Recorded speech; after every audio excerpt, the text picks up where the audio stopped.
Le CFA de Nangy a organisé un séjour pour visiter des écoquartiers en Suède.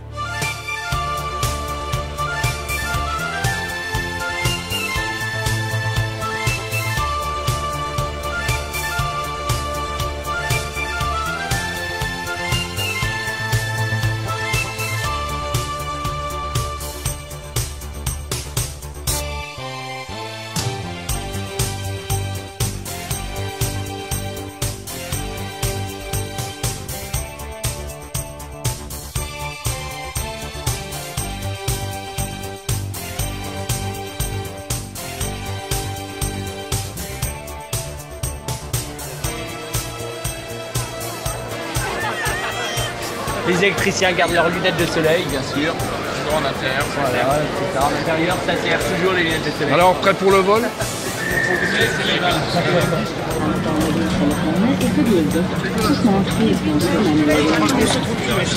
Ah messieurs, Pour l'instant ça va. Tout va bien, messieurs? Ah oui, il faut que je te donne le caméscope. Ouais, bah, ça va le faire avec le mien.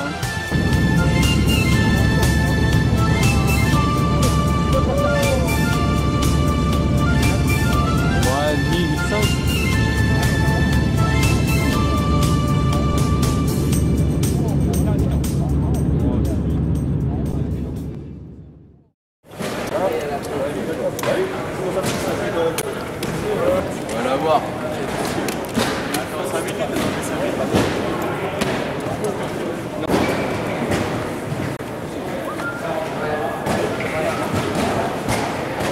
Ah non, pas la lumière. French. Speak at the sky, donc vous dites.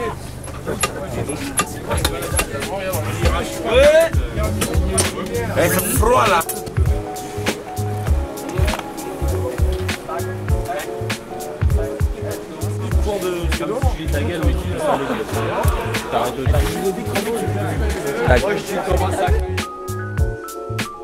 On a été hébergé à l'hôtel pendant une semaine à l'hôtel Zinkensdamm.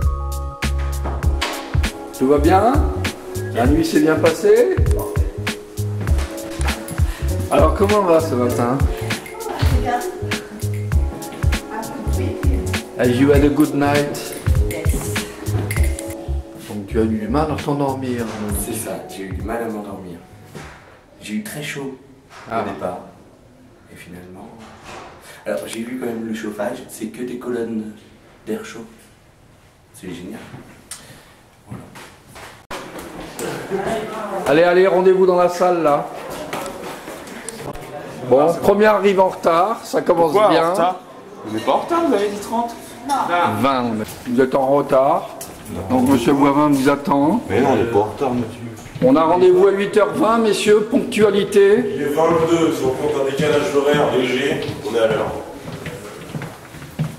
Allez, allez, on a rendez-vous dans la salle à côté de la salle du petit-déj. Par moi. T'es partout, toi? Partout sur T'es arrivé par où? T'étais dehors? Bah ouais. Non. Allez, allez, allez, allez, on a rendez-vous à 8h20. Vous allez pointer, prendre votre ticket de petit-déj. Ça va, bien dormi? Ça va bien dormir. Premier jour à Stockholm, il fait plutôt froid mais beau. Consigne du jour. Travail en groupe à partir d'un rallye. Chaque groupe a un questionnaire et des plans de la ville. On vous achète vos cartes, on vous les distribue. On va tous ensemble jusqu'au centre. Et à partir de là, je vous donne votre mission. Toute la journée sera une journée où on ne fera que lâcher pendant 2 heures, refaire un groupe, relâcher, etc. On va tout le temps faire comme ça. Toutes les 2 heures, on se retrouve à des points de rendez-vous pour faire une mise au point. Les apprentis vont prendre le métro. Chaque apprenti aura sa carte de transport à la semaine. Ils vont découvrir enfin cette capitale verte de l'Europe.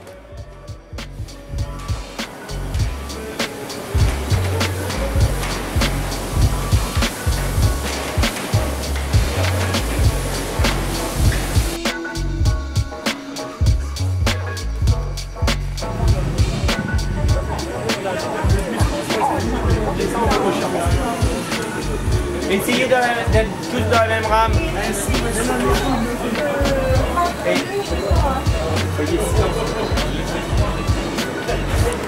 Nous prenons la rue la plus étroite de Stockholm, 80 cm de large.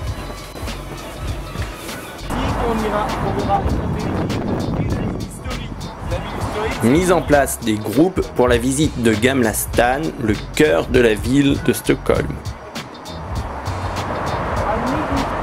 L'île forme un cœur. C'est ce qu'on appelle Gamla stan. Donc sur la table, vous allez faire Gamla stan. Oh ouais, qu'est-ce que faire ça?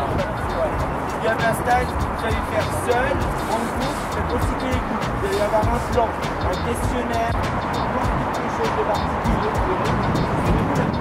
Donc on ne peut pas être en retard. Ok? Donc je vais constituer les groupes.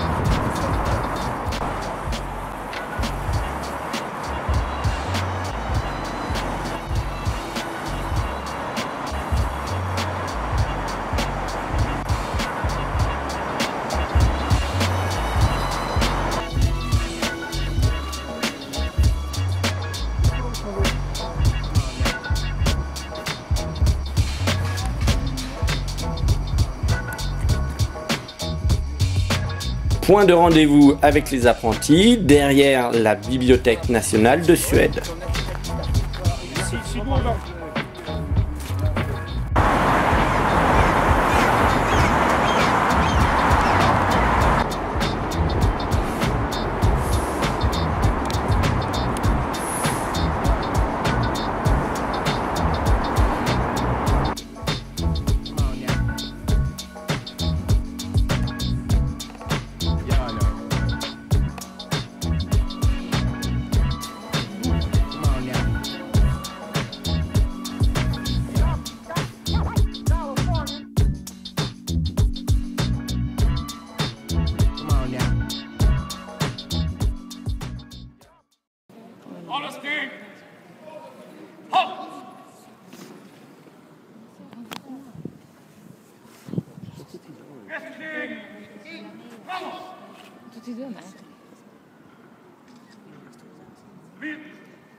Les apprentis continuent à être en autonomie dans la ville. Monsieur Boivin, petite question. Ils cherchent les points d'intérêt indiqués par le questionnaire. Alors, comment trouvez-vous la ville?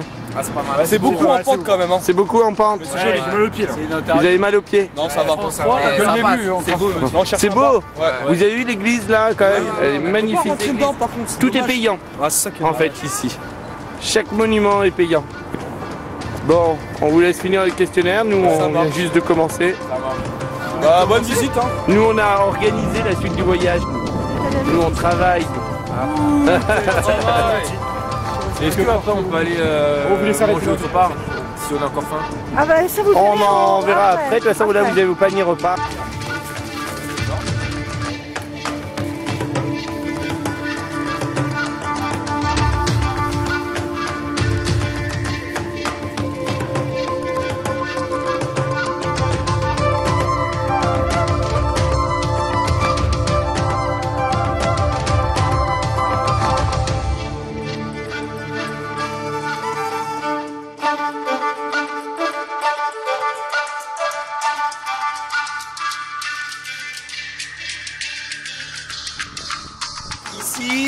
dans un des quartiers les plus populaires au vrai sens du terme, c'est-à-dire que ça appartenait au peuple de Stockholm, et il y avait une population plutôt pauvre. On est dans un quartier du 19e siècle, c'est-à-dire que hier, le centre-ville que vous avez vu là, ce matin, c'est un quartier médiéval. La ville s'est développée autour. Mais au 19e siècle, les ouvriers ne sont pas assez riches pour habiter en ville et ils viennent habiter ici. Alors, au 19e siècle, la ville ne tient, Stockholm n'arrive pas jusqu'ici. Les ouvriers habitent en dehors. Le peu de reste des maisons ouvrières du 19e siècle. Qui peut nous les décrire? Ils sont là, là? Ouais. Maison en bois, donc à faible budget. Alors, maison de bois. Pourquoi elles sont en bois? Matière première. Pourquoi? C'est une des régions les plus boisées du monde, la Suède. C'est écologique, sauf qu'au 19e siècle, on n'a pas le sens de l'écologie. On ne sait pas ce que c'est. Par contre, effectivement, on le fait par rapport à ses besoins de confort personnel. On voit la maison traditionnelle écologique. C'est tout un ensemble pédagogique.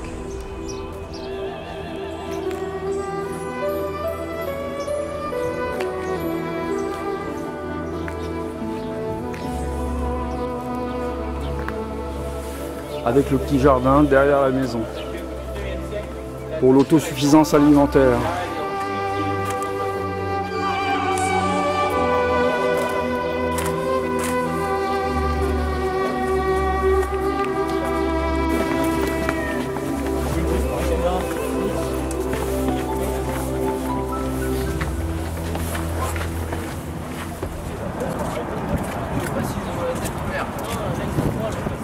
Voilà, là il repart. Ouais, il va repartir et là il va se mettre. C'est ça que c'est bien le vote.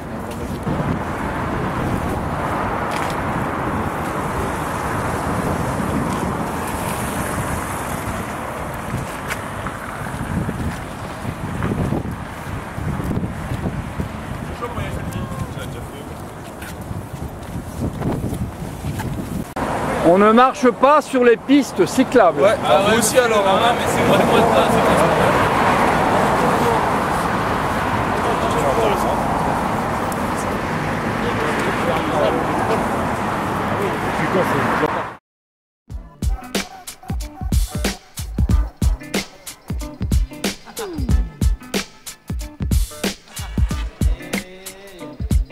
Nous sommes à Hammarby, le plus grand écoquartier d'Europe. Il est conçu à partir de bâtiments coquilles, c'est-à-dire que l'isolation constitue les murs en tant que tels. Juste pour information, en France, c'est quelle loi qui gère ces nouvelles constructions comme celle-ci là? La RT quoi? Combien? 2012. Vous savez que la rénovation RT 2015, qui va s'appeler RT 2000 Rénov, va sortir en décembre prochain. Et ça va, vous allez devoir appliquer les nouvelles normes, même dans la restauration de bâtiments. Donc là, pour l'instant, en France, c'est que pour le bâtiment neuf. Et fin 2015, ça sera aussi pour les bâtiments de rénovation.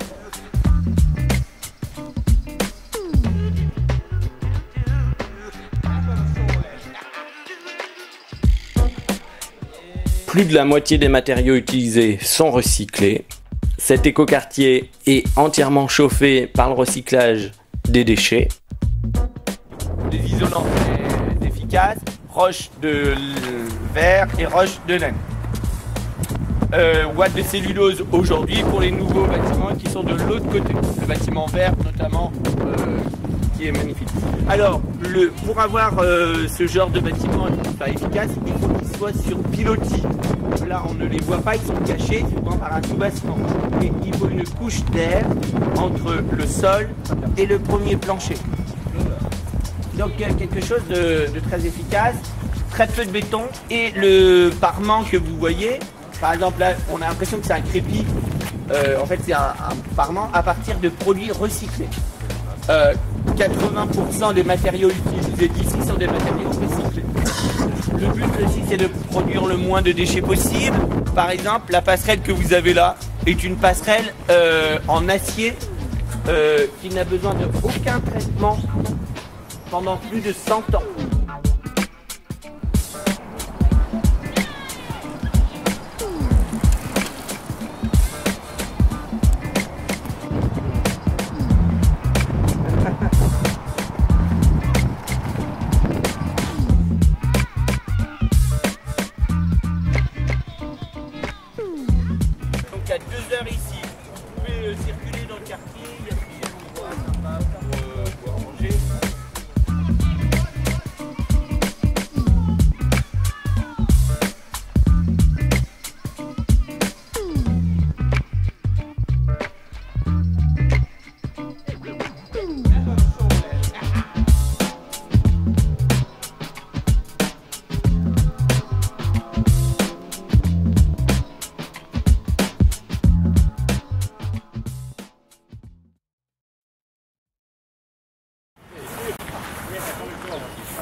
Un roi suédois indique l'ennemi juré, à savoir la Russie.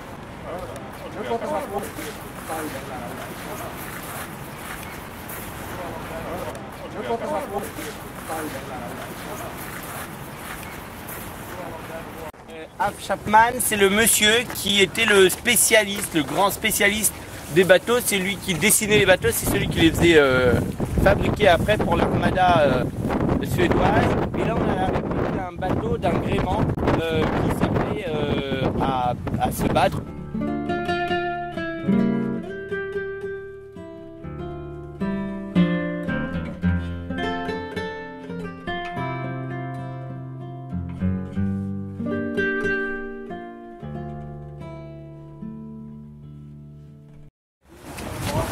Aujourd'hui, il pleut un peu. La Suède, c'est un peu comme la Bretagne, il fait beau plusieurs fois dans la journée.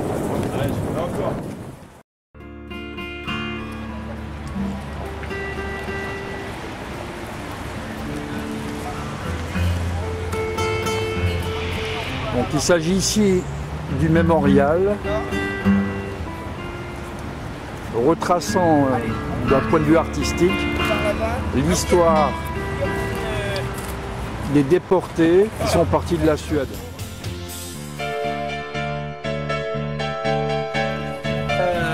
C'est vraiment une architecture très particulière parce qu'on...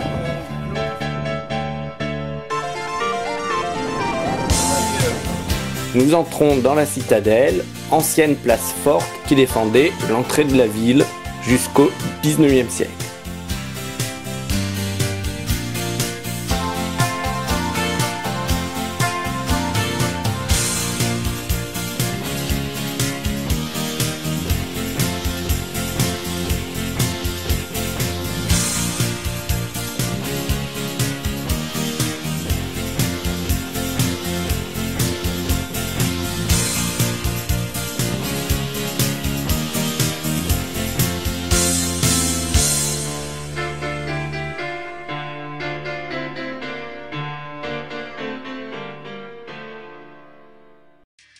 Rencontre étonnante avec un charpentier naval qui parlait français.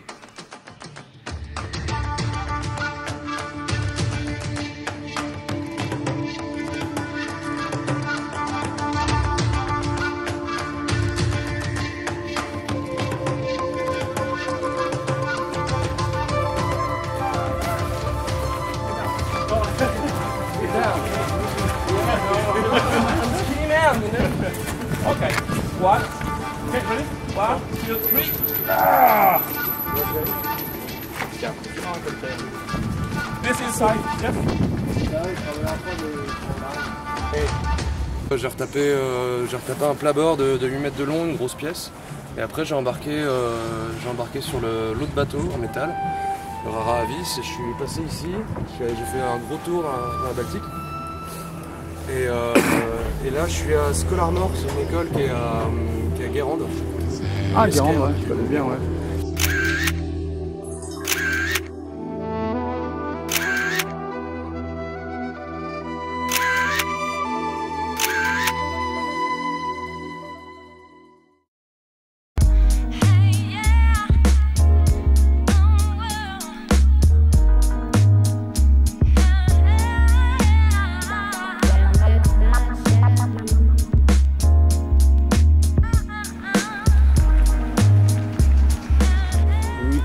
Les jantes avec des lits, donc des artistes contemporains, enfin de la deuxième moitié du XXe siècle, s'exportent partout dans le monde. Juste à peu près une sculpture de Niki de Saint-Phal, on est autour de 10 millions d'euros.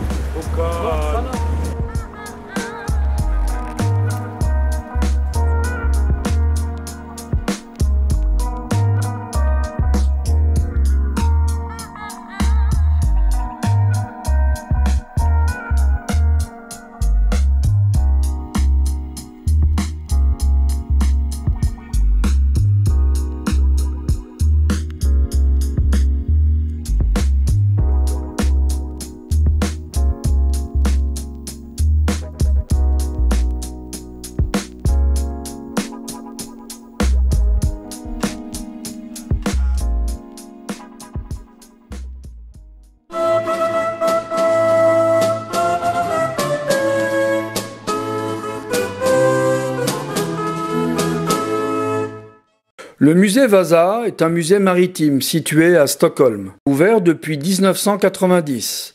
Le musée présente le seul navire presque entièrement intact du XVIIe siècle que l'on n'ait jamais récupéré.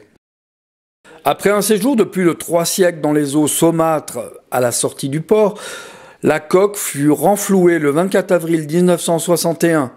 Elle était entière et largement intacte. Puis, la coque a été traitée chimiquement pour en assurer sa conservation. Ce navire a été construit pour le roi Gustave II Adolphe de Suède, de la dynastie de Vasa, entre 1626 et 1628. Le navire sombra dans le port de Stockholm après une navigation d'à peine 1000 marins, et ceci lors de son voyage inaugural le 10 août 1628. Le navire Vasa était destiné à participer aux guerres de conquête, était lourdement armé de 56 canons.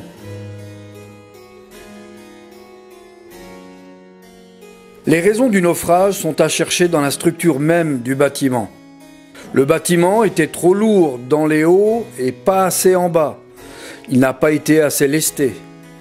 Malgré son manque de stabilité, il fut autorisé à mettre à la voile et chavira, pour finalement sombrer quelques minutes plus tard à la sortie du port.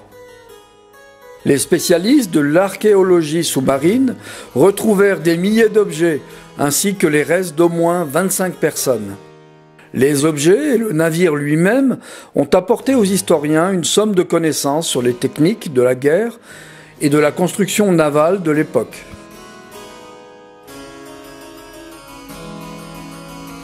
On a retrouvé des joyaux de la couronne, riches en or, en diamants et ornés du blason des 3 couronnes. À l'extrême, on a retrouvé des harengs fermentés, une spécialité gastronomique du nord du pays, à la saveur pour le moins relevée. Entre ces 2 extrêmes, il y a tout le reste. Nous quittons Stockholm, non pas en galion, mais en avion. Eh ben c'est parfait. Les apprentis se rappelleront de cette ville verte, de cet écoquartier exemplaire, et bien sûr, de Miss Suède International 2014.